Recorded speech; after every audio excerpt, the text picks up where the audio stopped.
Annual result হাতে বাড়ি ফিরল ছেলে। মা বলল, কোন পেপারে কত নাম্বার পেলে?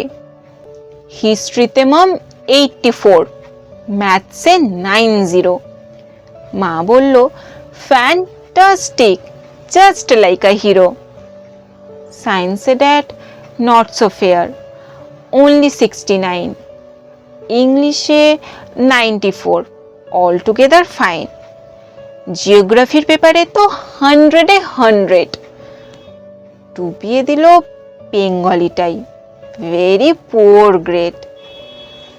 ছেলের মাথায় হাত রেখে মা ঠোঁট বেঁকিয়ে বলে, নেভার মাইন্ড, বেঙ্গলিটা না শিখলেও চলে। বাবা বলল, বেশ বললে বঙ্গমাতার কন্যে, বাংলা টাংলা আমার মতন অশিক্ষিতের জন্যে। বিদ্যাসাগর, রবীন্দ্রনাথ, নেহাত ছিলেন বোকা, না হলে কেউ শখ করে হয় বাংলা বইয়ের পোকা। মা বলল, চুপ করো তো, ওর ফলটা কিসে? স্কুলে কেন বেঙ্গলিটা শেখায় না ইংলিশে?